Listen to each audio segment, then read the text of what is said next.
On va commencer par la prière, comme d'habitude. Au nom du Père et du Fils et du Saint-Esprit, ainsi soit-il. Venez, Esprit Saint, remplissez les cœurs de vos fidèles et allumez en eux le feu de votre amour.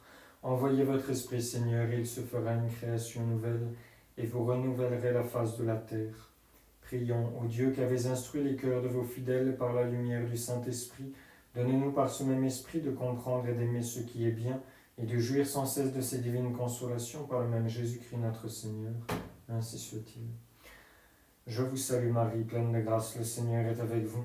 Vous êtes bénie entre toutes les femmes, et Jésus, le fruit de vos entrailles, est béni. Sainte Marie, Mère de Dieu, priez pour nous pauvres pécheurs, maintenant et à l'heure de notre mort, ainsi soit-il. Notre-Dame de la Sagesse, priez pour nous. Saint Joseph, priez pour nous. Saint Thomas d'Aquin, priez pour nous. Au nom du Père et du Fils et du Saint-Esprit, ainsi soit-il.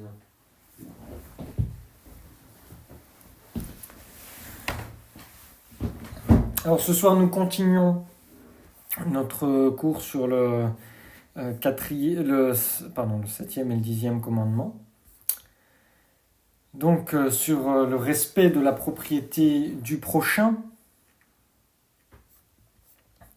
Je vais essayer de reprendre là, on s'était arrêté la dernière fois. La dernière fois, nous avons parlé des différents... de la propriété en règle générale. Et je vous avais parlé de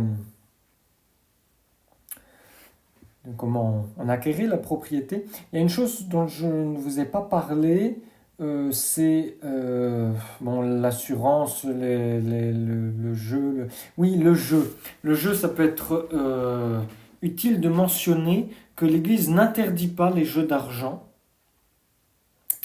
dans la mesure, bien sûr, où le jeu est un passe-temps qui nous récrée et où l'on n'expose que de petites sommes. Les anciennes lois de l'Église interdisaient le jeu pour justement éviter les débordements. Mais si on joue de petites sommes, par exemple si on achète un ticket au loto pour 10 euros, je ne sais pas du tout combien compte un ticket de l'euro, un ticket de loto, mais je crois que c'est 10 euros, on a le droit, voilà, on a le droit de jouer entre nous aussi des petits jeux d'argent. Les dettes de jeu doivent être payées. Bien sûr, c'est pas quelque chose c'est pas le meilleur des jeux, hein. C'est pas le meilleur des jeux. Saint François de Sales déconseille les jeux intérieurs. Il recommande surtout les jeux extérieurs. Il recommande la chasse, voilà, notamment. Alors je sais pas, la pêche, je sais pas s'il en parle beaucoup parce qu'on est un peu statique, mais en gros, il recommande les jeux qui détendent vraiment, qui aèrent vraiment l'esprit. La règle, en fait, c'est qu'il ne faut pas jouer trop longtemps en jeu de société, sinon il fatigue le système nerveux plus qu'il ne le détende. Le Saint Curé d'Ars raconte, enfin c'est un curé qui raconte sa confession au Saint Curé d'Ars et qui s'accuse d'avoir joué au jeu de cartes avec ses confrères, et Saint Curé d'Ars lui a très vivement déconseillé cela, enfin il lui a interdit en tant que directeur spirituel. Et plus tard, il est revenu et le Saint Curé d'Ars lui a redemandé est-ce que vous jouez encore au jeu d'argent, etc. Pas au jeu d'argent, pardon, au jeu de cartes. Voilà. On peut se poser aussi la question en tant que chrétien, est-ce qu'on peut participer à des opérations boursières ? Est-ce qu'on peut spéculer à la bourse ? Les spéculations en soi ne sont pas injustes du moment que évidemment on ne fraude pas et qu'on ne s'expose pas au danger de perdre plus d'argent qu'on en possède. Et ça, évidemment, ça paraît logique.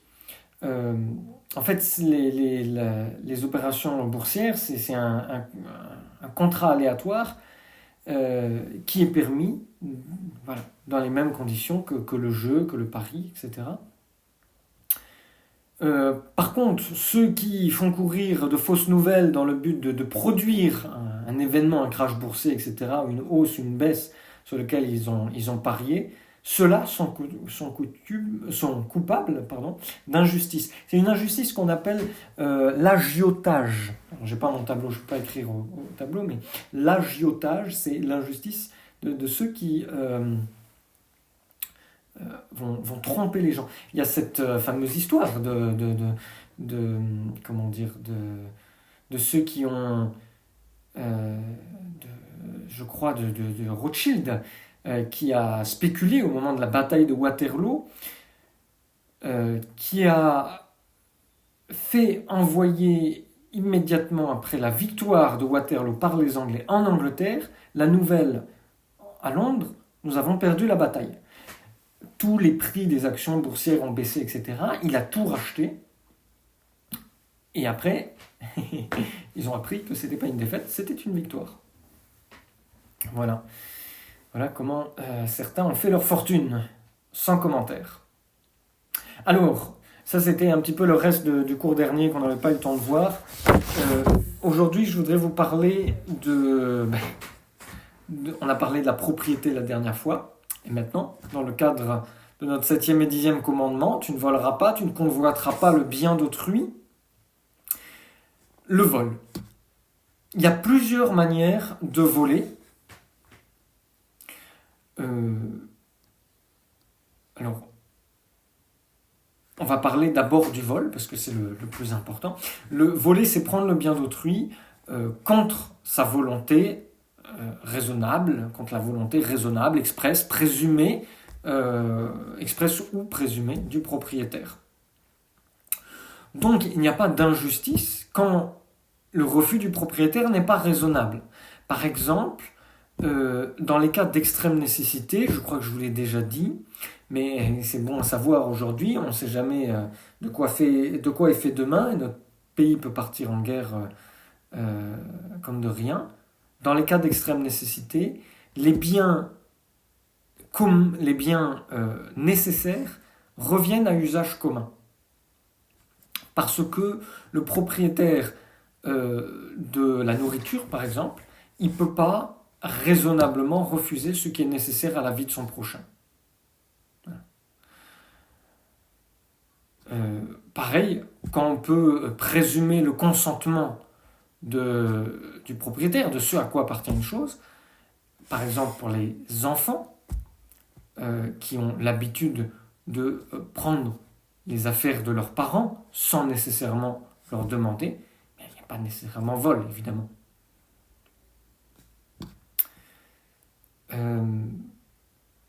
Alors, on parle de différentes sortes de vols. Il y a le vol qui s'appelle le larcin. Le larcin, c'est quand on dérobe une chose en secret, sans que le propriétaire le sache. Par exemple, les enfants qui volent leurs parents en cachette, ou bien les domestiques qui trompent leur maître. Les pickpockets. La rapine, c'est le vol qui se fait ouvertement avec violence. C'est le cas des Arabes, des bandits. Alors les Arabes, excusez-moi, mais certains de nos chances pour la France, c'est quand ils sont tout seuls, c'est le larcin en cachette. Quand ils sont plusieurs, c'est la rapine en force. Voilà. C'est pas très courageux. Et puis après, vous avez la fraude. La fraude, c'est quand on porte préjudice à quelqu'un en abusant de sa bonne foi. Donc le marchand qui se rend coupable de fraude, c'est celui qui va tromper son client, soit sur la quantité, soit sur la qualité de sa marchandise qu'il vend. C'est typique. Il va vous arriver avec un contrat long comme ça, avec 6 pages de contrat. Il vous parle, il vous vend toutes les qualités de sa machine, etc. etc. Voilà. Et puis, vous signez là en bas. Voilà. Vous inquiétez pas. Vous avez vu, il y a une promotion, etc. Vous payerez que 20 € par mois pendant un an, etc. Voilà. Sauf qu'il oublie de dire que vous engager à 18 ans, par exemple, de contrat. Voilà. Ça, c'est la fraude. Alors, on va aborder maintenant une question importante. Une question qui peut poser problème. Une question dans laquelle il faut un peu de recul. Et bon, je pense que ça ne devrait pas poser de problème pour la plupart, mais aujourd'hui, on va dire, c'est difficile parfois à examiner, à envisager. Je veux parler de la fraude dans le paiement des impôts. Quand on a parlé du commandement de la soumission aux autorités, tu honoreras ton père et ta mère, c'est pas seulement le père et la mère, nos parents, c'est également l'État. Eh bien, nous avons vu qu'il fallait se soumettre à l'État et payer les impôts. C'est normal que l'État demande des impôts.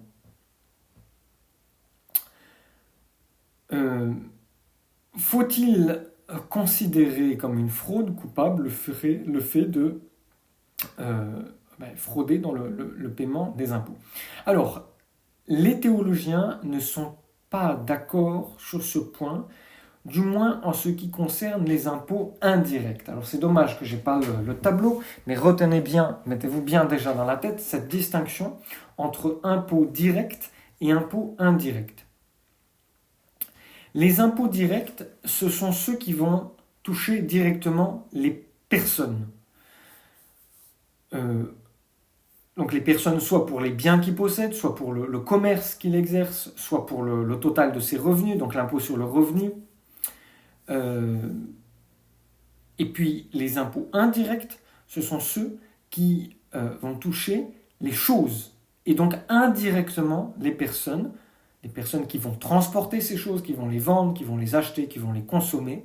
Voilà. Donc, d'où le droit sur les taxes sur les boissons, sur le tabac, sur le sucre, sur le sel avant, sur toutes sortes de choses, sur les marchandises. Voilà. Donc déjà, bien distinguer cela. Alors, vous savez, pour la suite, je vais reprendre directement mon petit manuel de théologie. C'est un petit résumé de théologie. Ce qui est bien, c'est qu'il est assez à jour. C'est en allemand, il s'appelle Heribert John, mais traduit en français et mise à jour jusqu'au pape Pie XII. Là, j'ai une édition qui date de 1958, donc on ne peut pas faire plus récent par rapport à la situation de l'Église. Alors, voilà ce qu'il dit. Dans les États où le législateur, par rapport à l'obéissance aux lois fiscales, dans les États où le législateur a renoncé à une sanction surnaturelle des lois fiscales, c'est-à-dire que celle-ci n'oblige pas en conscience.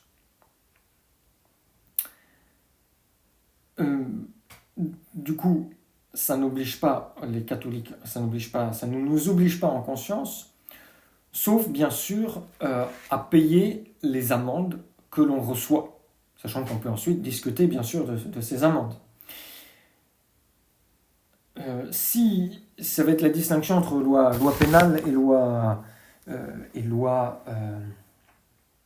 qui oblige en conscience. Je vous ai déjà parlé de ça, je ne vais pas revenir. Je vais surtout être un petit peu plus concret. En ce qui concerne les impôts indirects, donc sur les choses, d'accord ?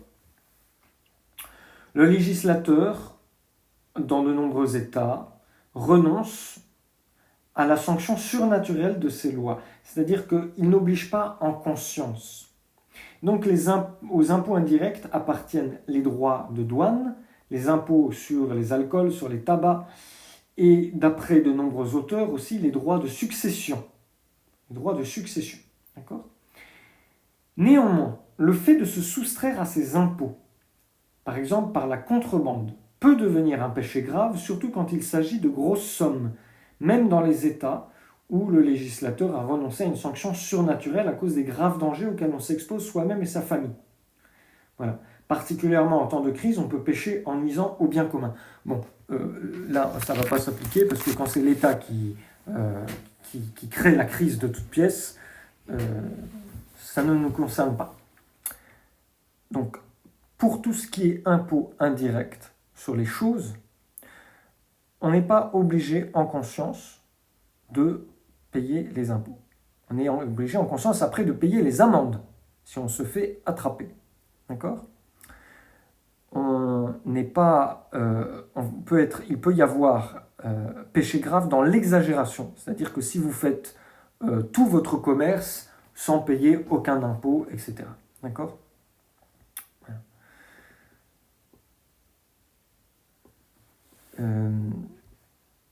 En ce qui concerne les impôts directs, les impôts directs, ce sont les impôts personnels, les impôts fonciers, les impôts sur le revenu, etc., sur le chiffre d'affaires. Alors, il y a une obligation en conscience de les payer et de faire une déclaration d'impôt correspondante. Mais on n'a pas le devoir de se montrer d'une exactitude précise, scrupuleuse, d'accord ? On peut en fait s'en tenir à la coutume générale et se montrer aussi large que la majorité de ceux qui déclarent leurs impôts, d'accord ? On peut suivre la coutume, d'accord ? C'est-à-dire que si la coutume, et je pense que c'est le cas en France, c'est de déclarer seulement la grosse majorité de vos revenus, mais de passer un peu sous silence quelques petites choses, vous avez le droit de le faire. Attention, si vous vous faites choper, c'est votre problème, d'accord ? N'allez pas dire « Ah oui, mais monsieur l'abbé de la Janonie, dans son catéchisme, sur Notre-Dame-des-Dons, il a dit que je pouvais faire ça. Je suis désolé, monsieur le juge. Non, je ne serai pas là pour venir vous défendre. À vous d'être malin si vous voulez tricher. Attention, ce n'est pas un encouragement, je vous donne simplement l'obligation en conscience, d'accord ? Voilà. La raison en est que déjà les gouvernements, ils comptent, enfin ils savent, ils le savent. Et si quelqu'un fraude complètement de ce côté-là, oui, là, il va commettre un péché. Alors attention, je pense qu'aujourd'hui, la marge de tolérance sur le péché pour la fraude des impôts directs est beaucoup plus large, étant donné que l'État nous prend beaucoup plus que ce qu'il devrait nous prendre. Je crois que c'est saint Thomas d'Aquin, en tout cas les théologiens enseignent que l'État n'est pas censé prendre plus de 20% de ce qu'une personne gagne. Sauf qu'aujourd'hui, pour quelqu'un qui est imposable, on lui prend à peu près 60%, entre les impôts à la source et les impôts sur les sociétés, etc. Si on fait le calcul de tout ce que l'État nous prend ici et là, on en arrive en fait à une proportion astronomique. D'accord ? Donc je pense qu'on peut être assez large dans l'interprétation de cette obligation en conscience. Voilà ce que j'avais à vous dire sur les impôts. Alors, j'avais noté quelques règles pratiques. Ça va se recouper un petit peu avec ce que je vous dis.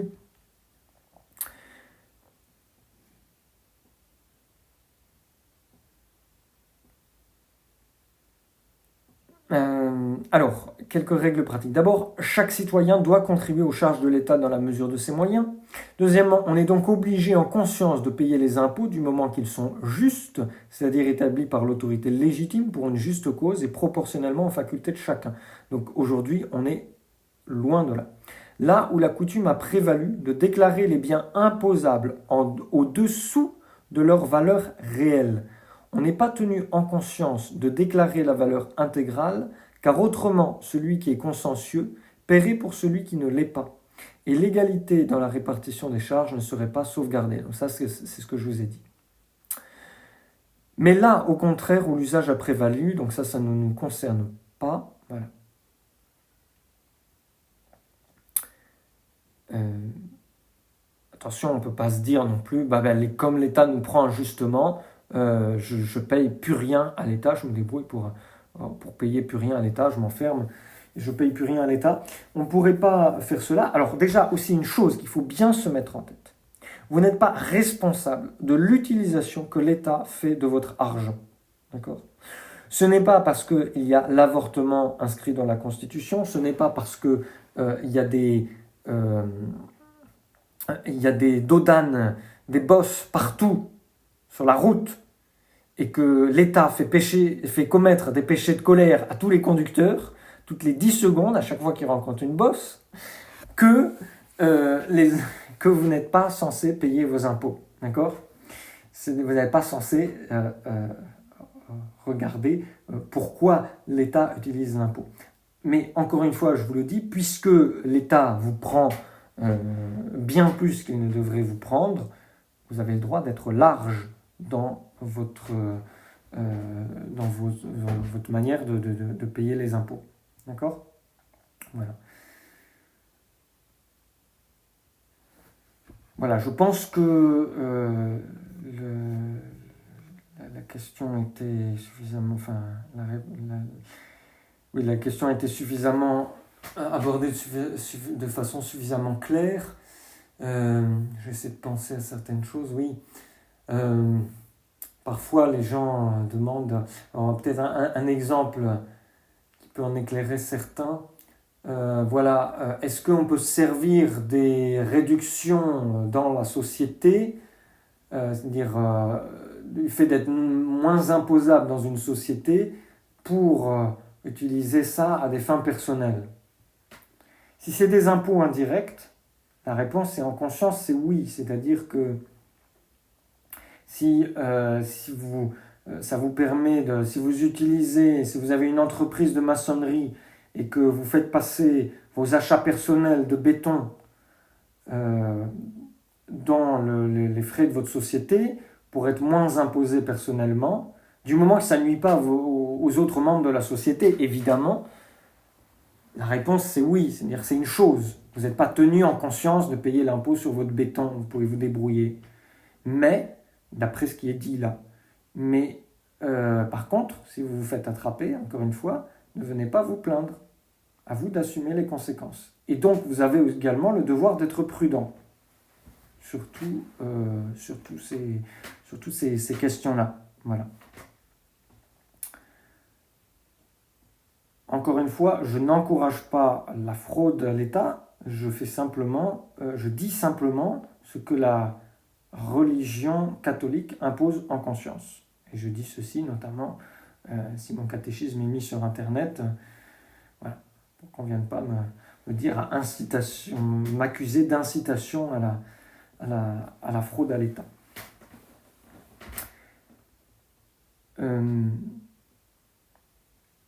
Alors, voilà pour le vol. Il y a d'autres manières également de détenir injustement le bien du prochain. Attention.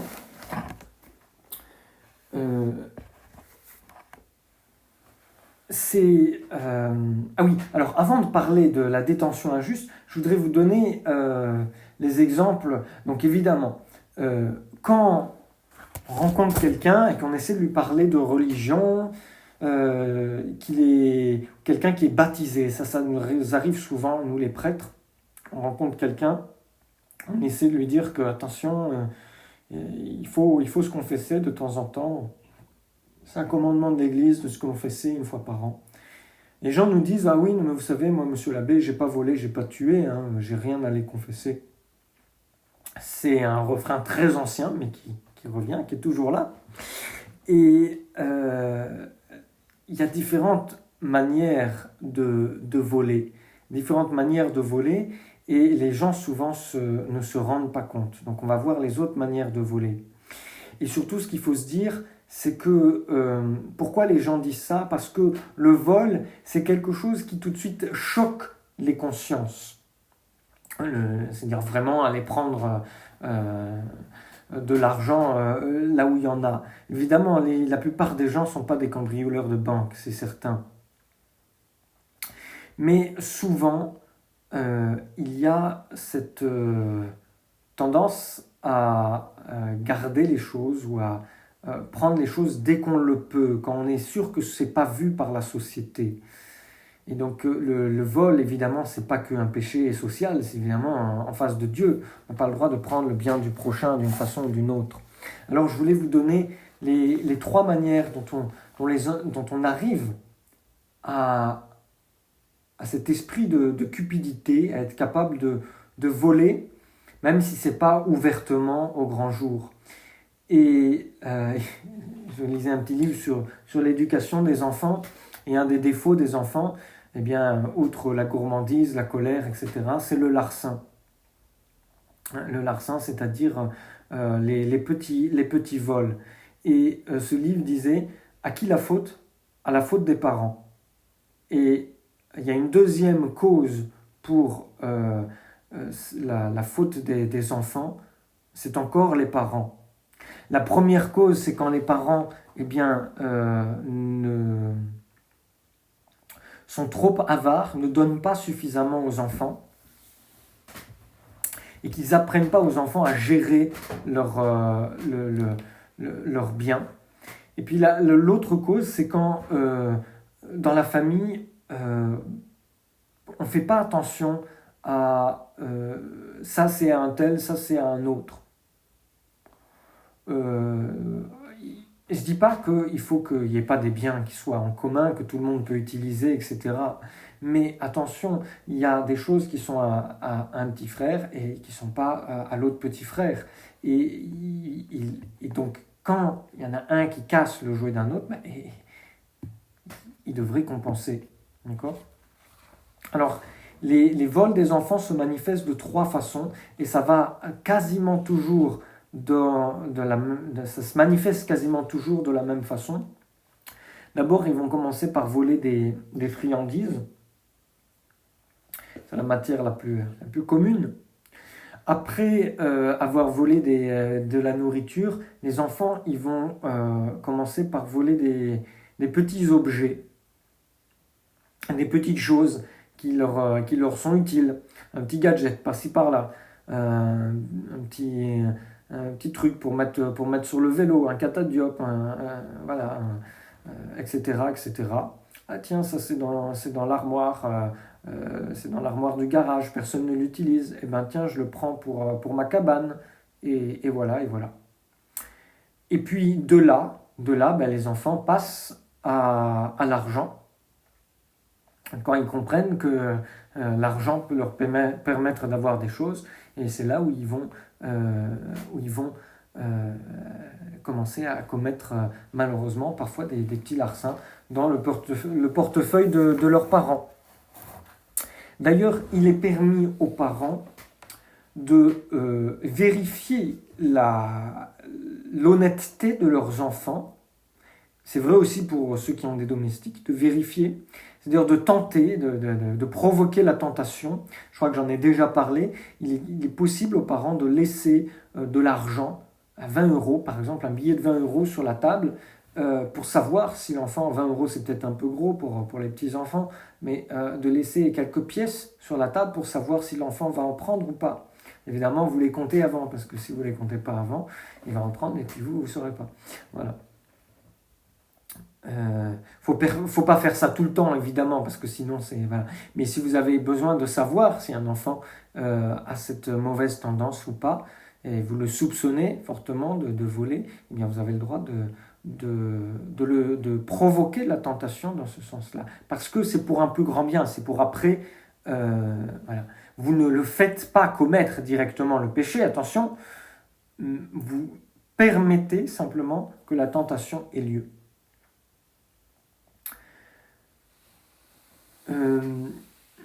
Alors, autre manière de voler, autre que le vol direct, c'est la détention injuste. Il y a détention injuste quand on garde le bien du prochain contre son gré.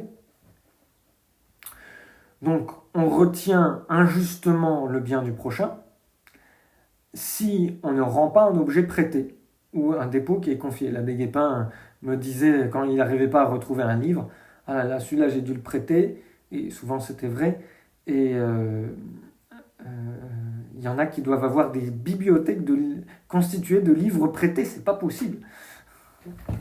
Voilà, il répétait souvent ça. Alors, nous allons bientôt ouvrir notre petite bibliothèque de livres de prêt, mais les livres seront tamponnés. Voilà, comme ça. Et puis, il y aura quelqu'un pour inscrire qui emprunte quel livre. J'espère qu'on pourra ouvrir au moment de Noël notre petite bibliothèque.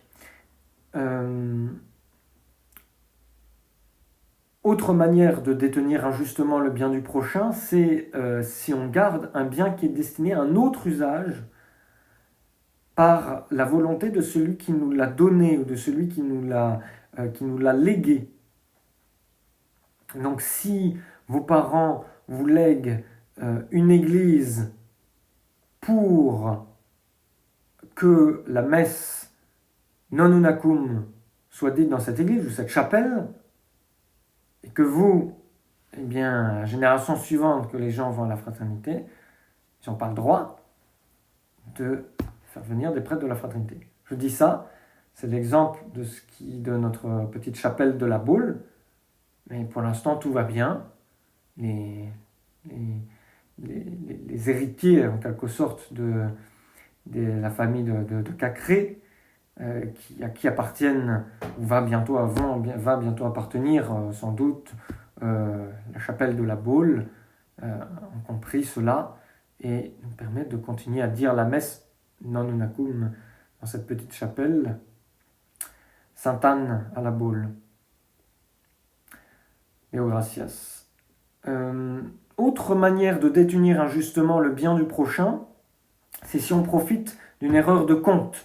Donc évidemment, si dans votre magasin bio, on vous pèse la nourriture et qu'il y a la moitié du sac de grains qui dépasse de la balance et qui n'est pas compté par la caissière, eh bien, vous devez lui indiquer, évidemment. Vous ne pouvez pas vous dire ah ben, tant pis pour elle, voilà.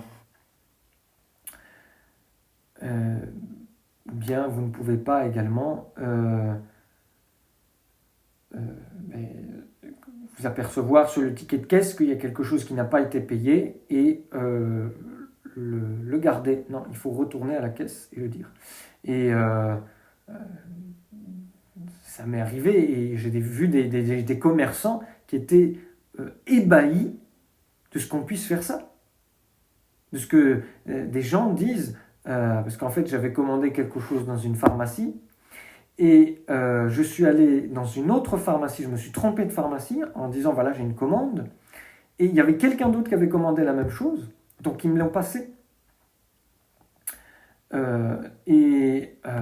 Plus tard, je me suis aperçu que ce n'était pas la bonne pharmacie, je suis allé le reporter et la pharmacienne elle s'est dit ah, mais c'est extraordinaire, ça vous nous rapportez ça, vous auriez très bien pu le garder pour vous. Bah oui, mais excusez-moi, ça ne m'appartient pas. Si je prêche la justice aux autres, il faut que je commence par la pratiquer moi-même. Voilà. Autre manière aussi de détenir injustement le bien du prochain, c'est quand un patron ne donne pas à ses employés le juste salaire, évidemment. Ou bien alors qu'on ne paie pas ou qu'on tarde trop à payer ses dettes. Quand on procrastine, quand on a une dette à payer, même si ce n'est pas une dette franche avec un contrat, etc., souvent ça nous arrive d'emprunter quelque chose à quelqu'un ou de dire qu'on doit, de s'arranger à l'amiable avec quelqu'un. Mais attention à ne pas tarder à accomplir ses obligations. Troisième manière de pécher contre le 7e commandement, c'est de violer son contrat, de faire un contrat injuste. Alors, avant le contrat, on commet une injustice si on emploie la mauvaise foi pour imposer des conditions injustes avec celui avec qui on contracte. Par exemple, les usuriers qui vont profiter de la nécessité de celui qui veut emprunter pour réclamer un intérêt exorbitant, interdit par la loi. D'accord ? Voilà. Et puis, après le contrat, après la conclusion du contrat, celui qui ne tient pas ses engagements commet une injustice, évidemment, par exemple, un produit qui garantit si la personne ne vient pas, euh, reprend pas le produit, euh, alors que la garantie devrait s'appliquer, évidemment, il y a une injustice, il y a un vol.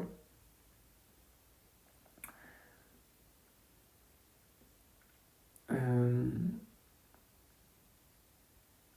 le dommage, autre chose, c'est le dommage injuste, c'est-à-dire tout ce qui va porter préjudice au bien d'autrui vont se rendre coupables de dommages injustes. Par exemple, ceux qui détruisent ou qui détériorent la propriété du prochain.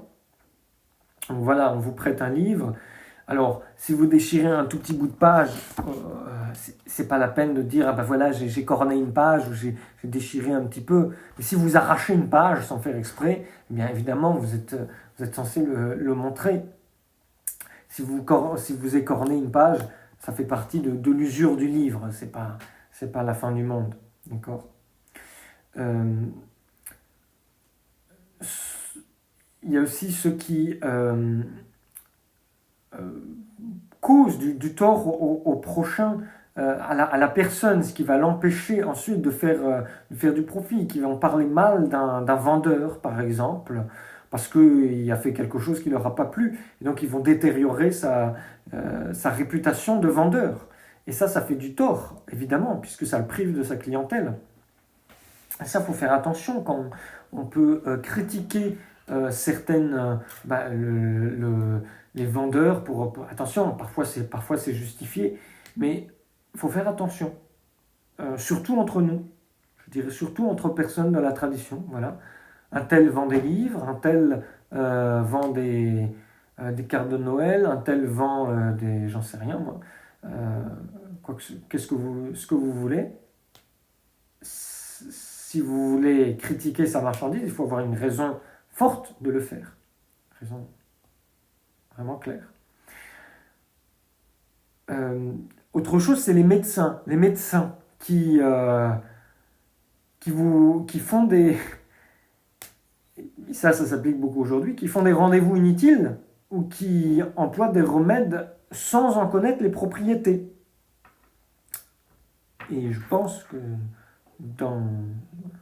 à ce propos-là, on peut dire qu'il y a une fraude organisée, évidemment, à grande échelle, au niveau de la médecine mondiale, dont les médecins eux-mêmes ne sont pas nécessairement responsables, souvent les laboratoires pharmaceutiques. Mais en tout cas, les médecins qui vous vont faire des tas d'examens qui ne sont pas utiles, eh bien, c'est de la fraude. C'est un dommage injuste. Ils vous font payer des choses qui ne sont pas nécessaires. Alors, heureusement, souvent, c'est remboursé par la sécurité sociale. Le problème, c'est souvent qu'ils sont mal formés et qui ne voient pas l'homme dans sa globalité, qui se concentrent sur un aspect au lieu de savoir traiter l'homme un peu dans sa globalité.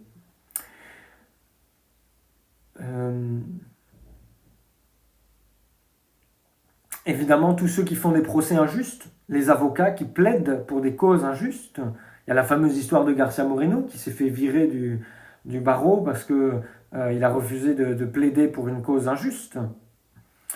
Les juges qui ne prononcent pas des sentences contre la justice, évidemment. Voilà. Il y a aussi les grévistes qui rompent leur contrat de travail sans raison légitime, qui endommagent la propriété de leur patron, qui font perdre à leur patron des tas de bénéfices. Ça, c'est évidemment, c'est du vol.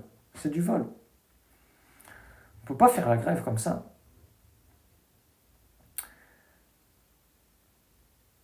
Alors, il faut avoir un véritable esprit, vous voyez, de respect du bien du prochain.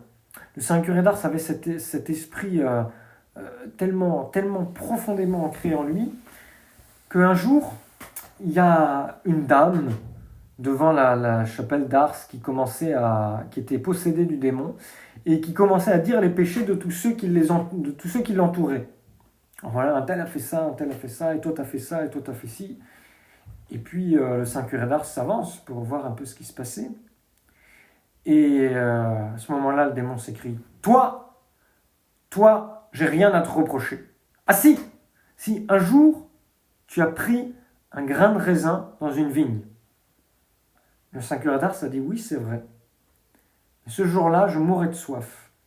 Et j'ai mis un sou dans le mur en pierre pour le propriétaire.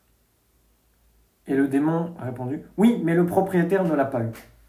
Alors, évidemment, le 5 d'Ars qui meurt de soif en plein cagnard, il avait le droit d'aller se servir dans le champ pour aller prendre, dans la vigne, pour aller prendre un grain de raisin. Un grain, notez bien, il n'a pas pris une grappe, il a pris un grain de raisin pour tempérer un petit peu sa soif et pouvoir finir son trajet. Et est-ce qu'il avait l'obligation de mettre le sou dans le mur ? Non, il n'avait pas cette obligation-là. Il l'a fait par acquis de conscience. Et le fait que le propriétaire ne l'ait pas eu, ça ne change rien. Est-ce qu'on a le droit justement d'aller d'aller prendre des fruits ou des choses dans les champs ? Parce qu'il y en a tellement, vous comprenez. Alors, la règle, c'est que tant que la récolte n'est pas faite, on n'a pas le droit de se servir dans les champs. Mais une fois que la récolte est faite, on a le droit de ramasser au passage quelques trucs, un épi de maïs qui reste sur le sol, ou bien des raisins, quelques grains de raisin qui restent attachés à la vigne après voilà. Ça, on a le droit de le faire pour un motif raisonnable. C'est ce qu'a fait notre Seigneur, qui glanait après dans les champs pour se nourrir, pour manger quelques grains de blé qui étaient restés après la moisson. Et d'ailleurs, c'était dans la loi juive, c'est-à-dire c'était permis par la loi juive de glaner, et le propriétaire n'avait pas le droit d'empêcher les gens de glaner, c'est-à-dire d'aller ramasser des épis après la moisson, les épis qui restaient. On en oublie, les moissonneurs oublient toujours quelques épis, il y en a qui restent à moitié enfouis, tombés par terre, etc. Et les gens avaient le droit, bien sûr, de les ramasser. Donc tout ce qui est sur l'arbre, par exemple, dans un verger, on n'a pas le droit de le ramasser. Par contre, ce qui est tombé sur la route, ce qui dépasse du verger et qui tombe sur la route, les pommes qui tombent par terre, ça, une fois qu'elles sont par terre, vous avez le droit de les ramasser. Mais c'est une fois qu'elles sont par terre, c'est-à-dire que le propriétaire ne s'en soucie pas. Attention, si le propriétaire va faire sa récolte le lendemain, qu'il va ramasser toutes les pommes qui tombent par terre, vous n'allez pas lui prendre.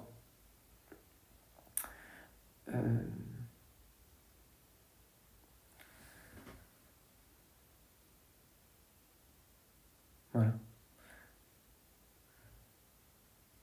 Alors, il y a différents degrés évidemment dans l'injustice. Il va de soi qu'il y a des degrés, que la gravité va dépendre de deux choses. De l'importance du préjudice qui est causé et de la disposition du propriétaire vis-à-vis du voleur. Alors, d'une façon relative, voler à un ouvrier le salaire d'une journée de travail,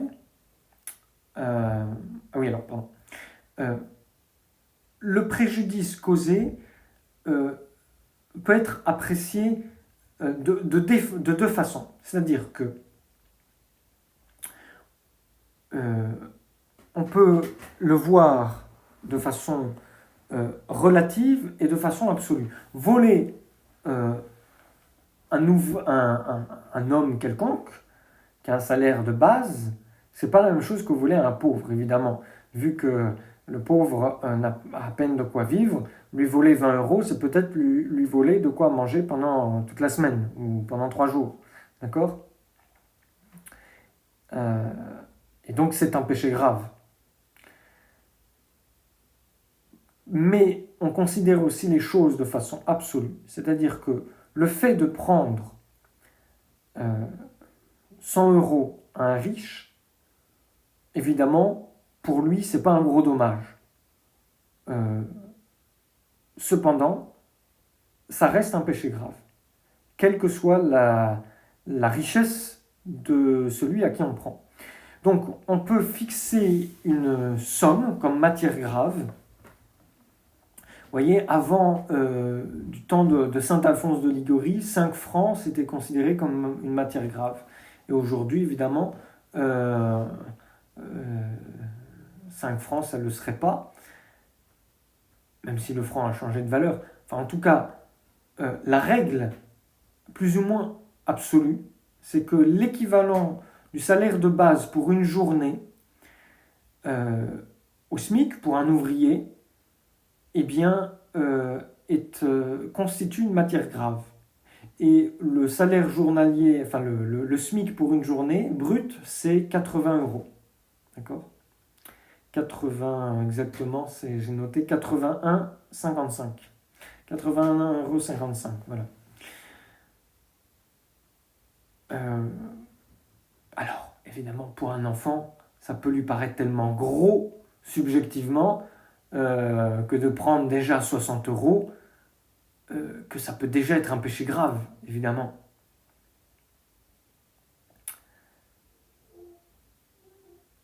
Mais la règle de base, c'est ça, c'est que 80 euros, on atteint le péché grave. 80, 100 euros, certains disent 100 euros. En tout cas, la gravité du vol va se déduire aussi des dispositions, évidemment, de la personne à qui on prend l'argent. Dans le sens où, si vous appartenez à la même famille, par exemple les domestiques par rapport à leur maître, à plus forte raison les enfants par rapport à leurs parents, le vol ne va pas avoir le même caractère de gravité. Donc un enfant qui sait que de toute façon ses parents lui donneraient facilement 50 euros et qui en prend 80, 70, il ne va pas commettre de péché grave. D'accord ? Mais c'est vrai aussi dans le sens contraire. S'il y a abus de confiance, si on laisse son portefeuille à son fils pour qu'il aille faire des courses pour toute la famille et qu'il s'achète un téléphone contre la volonté de ses parents, évidemment c'est plus grave. Voilà. Alors, il y a injustice grave, péché mortel aussi, quand on commet successivement un certain nombre de petits vols à la même personne, et que ces vols sont unis moralement dans le fait qu'on a l'intention en fait de voler une grosse somme au final. D'accord ? Donc, par exemple, un enfant qui vole chaque jour 1 euro pendant un an, à la fin, ça lui fait 365 euros. D'accord ? Et il n'est pas bête, il sait que ça s'accumule. D'accord ? Donc, il commet un péché grave dès qu'il arrive au-delà d'une certaine quantité. Et les marchands, c'est pareil. Ceux qui trompent sur la quantité ou la qualité, et bien à la fin, ils commettent un péché grave. S'ils font des petits, vous savez, c'est le coup de pouce dans la balance qu'on appelle, là. À chaque fois, ils appuient un peu sur la balance, et hop, et hop, et hop, et hop. Voilà. Alors si c'est à des personnes différentes, il n'y a pas péché grave, mais si chaque jour, ils volent une personne, la même personne, et petit à petit ça s'accumule, ça va devenir un péché grave. Par contre, si un enfant a l'habitude de voler, ou quelqu'un a l'habitude de voler, eh bien,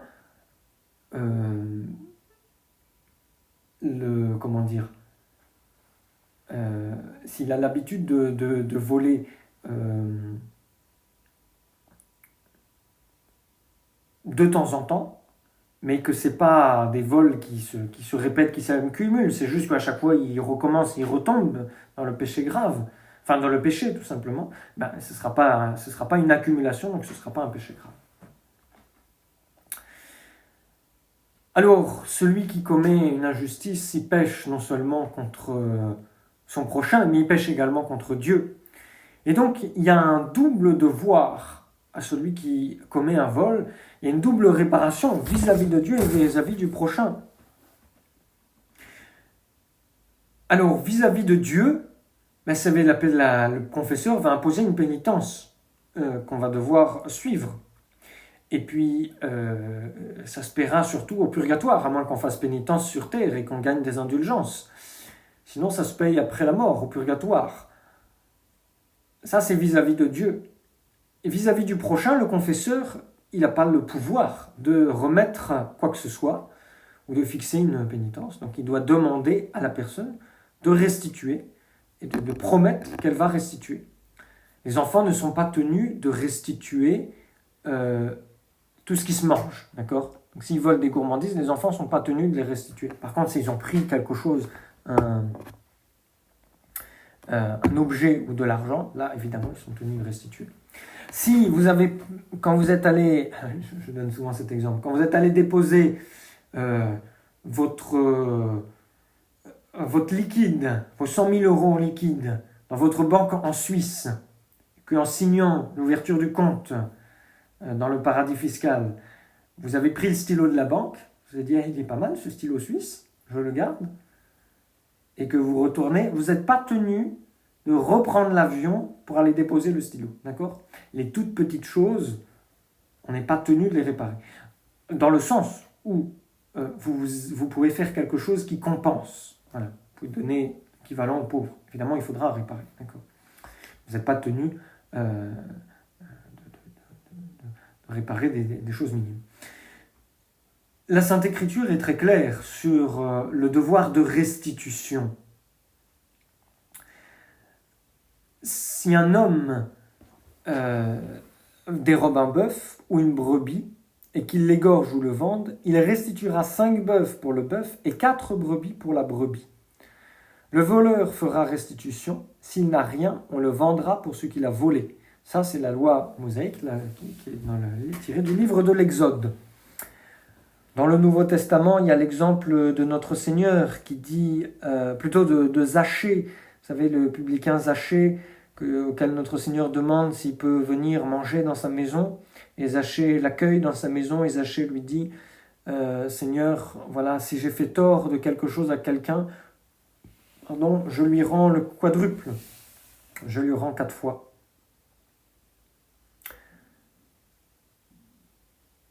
Évidemment, la justice requiert que tout tort fait à autrui soit réparé. Et puis, il y a bien d'autres citations de la Sainte Écriture qu'on pourrait donner. Alors, à qui incombe le devoir de restitution? Le devoir de restitution, c'est d'abord ceux qui ont le bien d'autrui, ceux qui possèdent. Donc, celui qui a quelque chose de bonne foi, c'est-à-dire il ne sait pas que ça ne lui appartient pas, aussitôt qu'il découvre le possesseur légitime, eh bien, s'il l'a acheté, il doit se retourner contre la personne à qui il a acheté et qui a volé la chose. Mais de toute façon, il doit rendre la chose parce que ça ne lui appartient pas. Ça appartient à ceux à qui ça a été volé. Alors, attention, il y a certaines, je vous ai dit la dernière fois, les petites choses, c'est-à-dire les meubles, etc. Par exemple, une fois que c'est revendu, eh bien, on ne peut plus les racheter, on peut plus les reprendre, d'accord? Donc si vous faites cambrioler et que vos meubles disparaissent, eh bien, vous avez intérêt à retrouver le voleur avant que les meubles soient revendus. La loi civile a le droit de spécifier dans ces matières-là, parce que sinon c'est un petit peu le bazar, d'accord? Et si 40 ans après vous entrez chez quelqu'un, là vous entrez chez votre assureur ou chez votre banquier, enfin je ne vois pas pourquoi votre banquier vous inviterait, mais vous entrez chez votre médecin, dans la salle d'attente de votre cabinet de médecin, vous dites « Ah mais attendez, ça c'est ma table basse que j'avais dans mon... Voilà, qui a disparu quand les manouches m'ont cambriolé. » Vous avez... Tant pis, c'est trop tard. Voilà.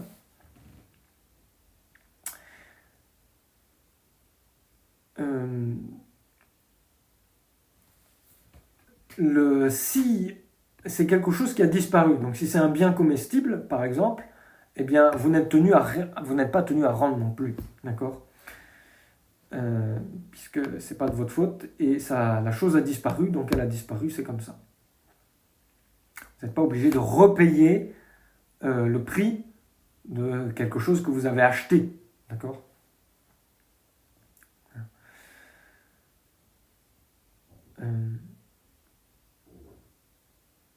Alors souvent, il y en a qui... Alors, ceux qui possèdent quelque chose de mauvaise foi, donc ils savent très bien que ça ne leur appartient pas, non seulement la chose elle-même doit être rendue, mais également, et ça il ne faut pas l'oublier, les fruits qu'on en a tirés. D'accord? Donc, j'ai pas d'exemple qui me viennent en tête. J'ai pas d'exemple qui me viennent en tête.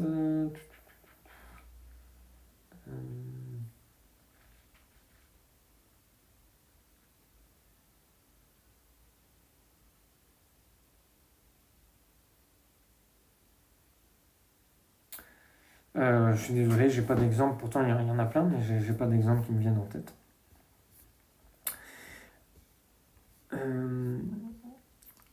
Ensuite, si le possesseur est de foi douteuse, c'est-à-dire il se doute de quelque chose, ça arrive parfois quand vous achetez quelque chose sur les marchés, dans les quartiers un peu louches, est-ce que ça c'est tombé du camion ou pas? Ah.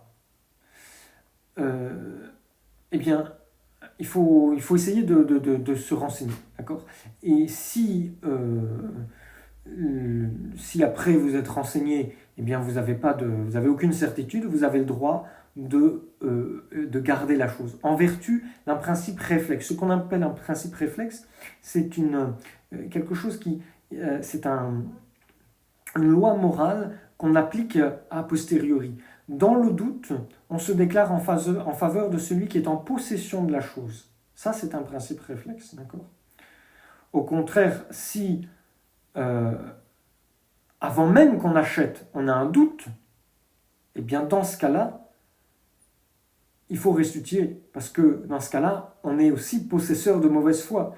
Donc si vous vous présentez devant un stand dans le marché aux puces et que vous voyez que tel objet, il y a des tas d'objets là qui sortent tout droit sortis d'un cambriolage, ben, évidemment, vous allez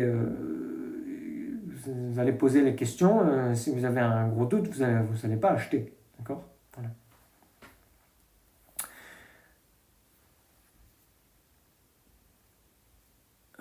Alors, qu'est-ce qu'on fait quand on a causé un accident?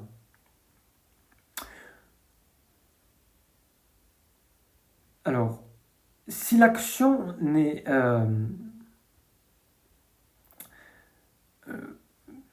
excusez-moi, je suis un peu fatigué ce soir, il faut le temps que je formule bien ce que je veux dire. Le devoir de la réparation, ça suppose qu'il y ait eu une action injuste et coupable. D'accord? Une action injuste et coupable. Est-ce qu'il faut en conclure qu'il n'y a pas d'obligation de réparer s'il n'y a pas de faute morale? Je vais vous donner un exemple. Par exemple, celui qui produit un incendie de manière involontaire et sans qu'il y ait négligence de sa part. Voilà, il se balade dans une région très sèche et malheureusement il y a un reflet avec, j'en sais rien, sa bouteille en plastique et voilà qui met le feu, il s'en aperçoit pas et c'est trop tard et il peut plus arrêter le feu, il y a du vent, ça se propage et le temps qu'il appelle les pompiers, l'incendie s'est déjà déclaré, il va brûler les propriétés aux alentours. Alors, de droit naturel. Le droit naturel et le droit civil ne sont pas d'accord dessus. Encore le droit naturel, donc la loi de Dieu, donc ce qui vous oblige en conscience. Le droit naturel, si vous avez causé un accident, ce n'est pas de votre faute et ce n'est pas de votre négligence. D'accord? Il n'y a pas d'obligation de restituer parce qu'il n'y a pas de faute morale. Pas d'obligation de restituer, de réparer. La loi civile, par contre, dit la loi civile, et c'est normal, ne s'occupe pas de la faute si vous êtes vraiment responsable ou pas, de votre bonne foi ou pas. La loi civile considère que l'acte extérieur qui a porté préjudice. Et elle oblige que celui qui a fait un acte, en subisse les conséquences. D'accord ? Alors, comment est-ce qu'on résout le conflit? Donc, par exemple, en cas d'incendie, voilà, une personne catholique se promène en forêt, sans faire exprès, il provoque un incendie, il n'y a pas eu vraiment négligence de sa part, il n'y a pas eu faute de sa part. Il y a l'incendie, il y a les pompiers qui arrivent, etc. Est-ce qu'il est obligé d'aller dire c'est moi qui ai mis le feu et je vais payer pour tous les dommages qui ont été causés. Les théologiens disent que cette personne n'est pas obligée de dire c'est moi qui ai mis le feu et n'est pas obligée de réparer. D'accord ? Par contre, s'il est condamné par la sentence du juge, c'est-à-dire si on l'attrape et qu'on sait que c'est lui, eh bien dans ce cas-là, il est obligé de payer les dommages et intérêts. Parce qu'on est toujours obligé de respecter les sentences portées par la loi civile, si vous voulez. C'est la différence entre le pouvoir législatif et le pouvoir judiciaire. C'est-à-dire que, d'accord, il y a la loi ne vous oblige pas en conscience, mais une fois que le législateur il impose quelque chose, eh bien il faut bien faire respecter l'ordre, d'accord, et vous êtes censé vous soumettre à cela, lui obéir.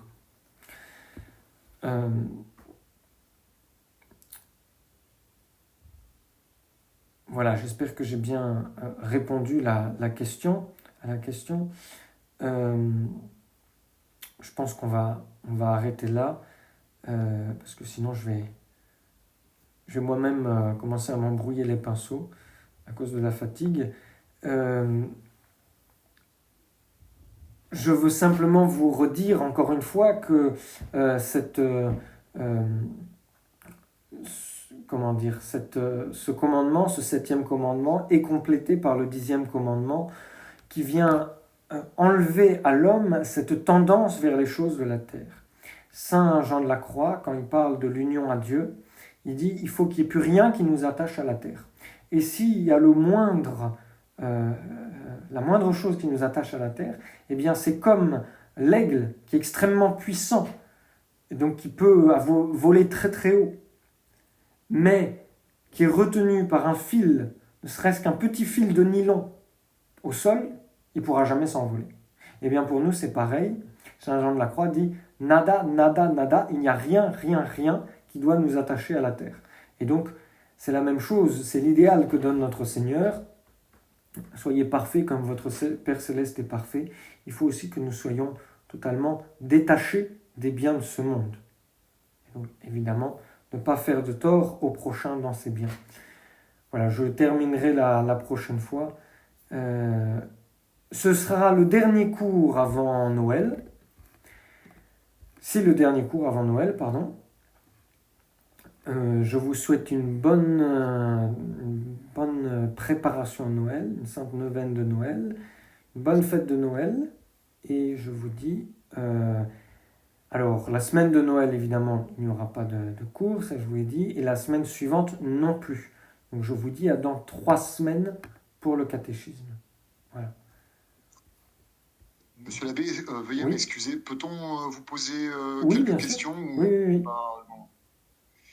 Déjà, merci pour votre présentation. Première question. Vous nous avez éclairci sur les investissements boursiers au début de cours. Peut-on avoir la même approche avec le Bitcoin et les crypto-monnaies en général? Oui. Première question. Deuxième question. Plutôt relative au cours de la semaine dernière et vis-à-vis de la fonction publique, avec en l'occurrence l'anecdote sur la pause café, avec laquelle je m'accorde tout à fait d'ailleurs.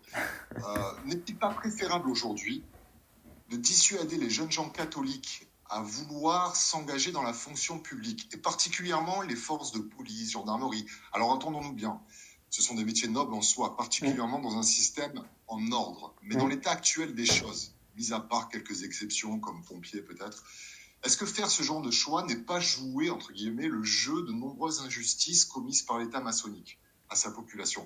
Je me permets juste de poser cette question sans aucune provocation, jugement des fonctionnaires. Hein. Mais vous faites très bien. Comme ça, quand on se convertit, surtout sur le tard. Mais je m'interroge, surtout quand j'entends, et j'en ai bientôt fini, quand j'entends certains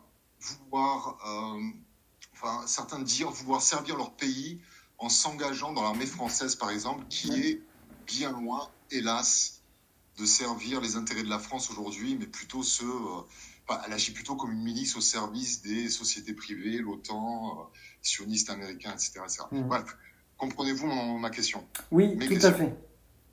Alors, la première Merci, monsieur. question, c'était sur les bitcoins, etc. Alors, les principes sont les mêmes. C'est-à-dire que, oui, en soi, je ne vois pas euh, en quoi ça pourrait être immoral. Je ne vois pas dans le sens où... C'est très spéculatif et très volatile. Donc oui, voilà, oui. aujourd'hui, certains prennent cette direction pour sauver quelques économies, mais voilà, je me demandais en fait ce que vous Disons en pensez. qu'on a le droit de profiter du système. En soi, c'est pas quelque chose que l'État organiserait, mais c'est pas quelque chose de foncièrement injuste, si vous voulez. C'est simplement que, évidemment, c'est nuisible à long terme à l'économie. Vous créez de l'argent à partir de rien, au final, si je ne me Oui, trompe. oui, Voilà. oui, oui, c'est. Donc, mais si vous voulez, vous avez le droit vous avez le droit quand même de profiter du système, en quelque sorte. Voilà. Euh, Parce que c'est pas un mal en soi. Voilà. Et après, pour la deuxième question, qui est plus intéressante, plus profonde, alors, le principe de base, c'est que les militaires, on prend l'armée, mais c'est applicable aussi à la police, et même, en fait, à tout, par exemple, aux emplois subalternes dans la fonction publique, de secrétaire, de greffier, de tout ce que vous voulez, c'est applicable aussi. Le militaire n'est pas censé juger de la moralité de la guerre. Il combat parce que l'État lui demande de combattre. Il est dans l'armée parce que pour servir son pays. Et c'est la raison pour laquelle il s'engage dans l'armée. Et après, la façon dont son pays détermine le bien de son pays, etc. Voilà. C'est pas à lui de juger. À moins qu'une guerre soit à 100% injuste, enfin voilà, à moins qu'il l'ait sous les yeux, que c'est injuste, cruel, etc. Mais, et c'est ce que faisaient les chrétiens au premier temps de l'Empire romain. Ben voilà, il y avait sans doute des conquêtes, est-ce qu'elles étaient entièrement justifiées? Je sais pas.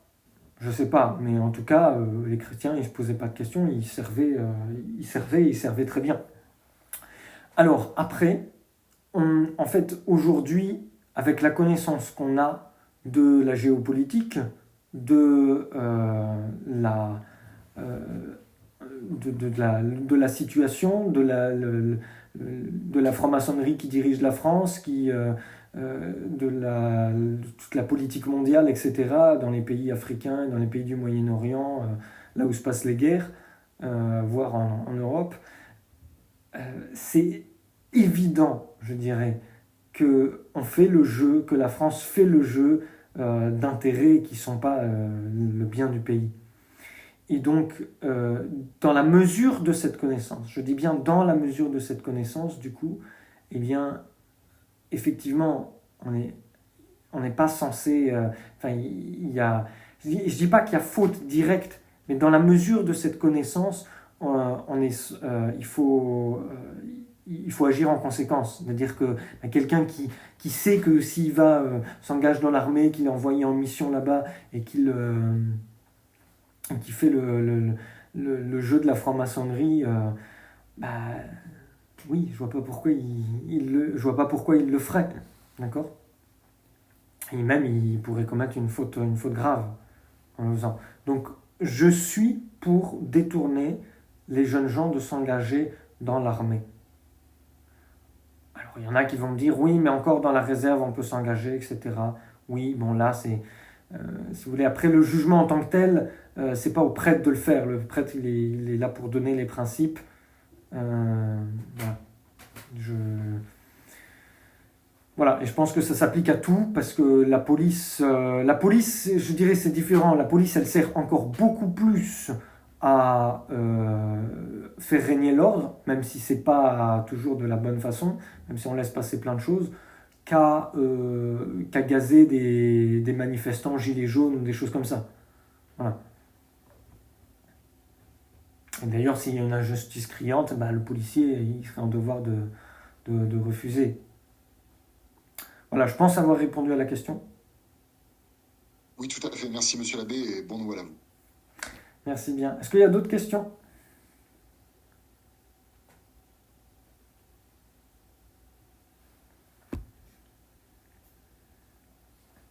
Non, mais écoutez, s'il n'y a pas d'autres questions, on va s'arrêter là.